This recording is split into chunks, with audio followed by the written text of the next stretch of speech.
Welcome. This is your daily dose of daily market wisdom with Master Trader Nick Santiago. I'm Kerry Lutz. Today is 6/22/22, the day after the solstice, show number 402. So market surprisingly holding up firm today, Nick.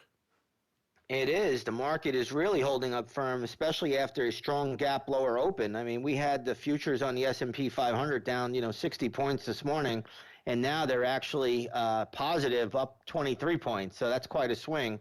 And again, we had a really good rally yesterday. It was a solid rally, broad-based, and that's what you want to see. We'll see if the market can keep it going into the close. Often after a big rally like we had yesterday, we get a more subdued market. So that's still likely. We may not have, a big monster move, but so far markets are hanging in there pretty well, and good price action today, really in the S&P 500, the Dow, which was down over 400 points before the open, now up 125. So not a bad session here for the major indexes. All right, and we get another taste of Jay Powell testifying in front of the Senate Banking Commission. Yes, so we're going to have a two-day testimony here from Jay Powell. This used to be called the semi-annual Humprey Hawkings testimony back in the day. I'm showing my age here a little bit, how long I've been in this business. But he's testifying in front of the Senate Banking Committee today.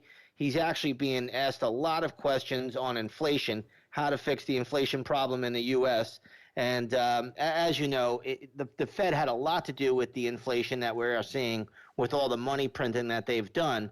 But I will say this, it's not always just the Fed as well. There's a lot of monetary policy that causes problems like this, and that doesn't seem to really have an end in sight. Obviously, the energy inflation that we're dealing with here could be solved rather quickly, but it won't be. So we'll see how Chairman Powell handles this. A lot of times, if you're up in the first day of the testimony, often you're down the second day of the testimony. Yeah, well, what can you say that hasn't already been said? But inflation, well, you can look to Senator Rand Paul to really rake him over the coals, right? Yeah, but we'll see if Rand Paul. I haven't seen his question yet, but he'll probably be the one that asks the most thorough questions. Outside of him, there's really not too many that are going to really pound Jay Powell too much. So again, I think a lot of the questions that he's received so far have been softballs. A lot of the questions by the politicians make no sense too. So you have to watch that. A lot of times, I could see Powell's face like, what are they even talking about? Because they're really, these politicians, a lot of them are financially illiterate. Yeah, well, that makes them eminently qualified to be running the country, right? Financial literacy. I guess so, because we're about 31 trillion in debt. So again, it's the same people that got us to that debt level. All right, so gold up a little bit today, catching a bid. Yeah, we have gold today, catching a nice little bid. It's not a big move by any stretch, but it's up about 0.4%. And yesterday gold backed off a little bit; it was down, and today it's catching a little bit of a bid to the upside. So it remains in a constructive pattern, has not broken down, has higher lows, and that's still somewhat bullish for gold. I don't love the gold setup here for a big breakout move, but I do think there's a little bit of upside if you can close here today. All right, and finally, Bitcoin.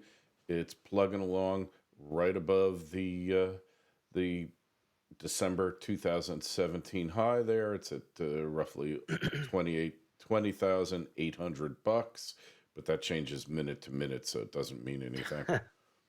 It does, and again, Bitcoin is holding that psychological 20,000 level. I think that's really a key level at this stage of the game. I ultimately have Bitcoin going down to 14,000. I just don't think it's going to do it, immediately. As long as you hold here, you might live to fight another day, even get some short-term bounces. I wouldn't rule that out. But ultimately, the bigger picture, the trend is down. That's got to satisfy 14,000 before any definitive low is in place. So again, if you are a Bitcoin trader, you just want to be careful here. If you're a short-term trader, hey, maybe there's some upside for you. But anybody that's holding this thing for any period of time, you still got to be very careful at this moment. Assuming it has a bounce from here, how high do you see that bounce going, Nick? Well, I mean, you could always go back to 25,000 or even 26,000. There's a big gap on the Bitcoin futures chart, also a little bit higher at 27,300. I think those are all possible levels. I'm actually not that confident that it gets right up to them, but those are all potential upside objectives. Okay, well, I think that's it for today then. Make sure you go over to Nick's site, inthemoneystocks.com, see how he's been beating the averages for decades. While you're at it, the Twitter feeds at ITMS, at Nick Santiago01, and at Kerry Lutz. And of course, your emails are welcome, KL@kerrylutz.com. Nick, we will catch up with you on Friday. Sounds good.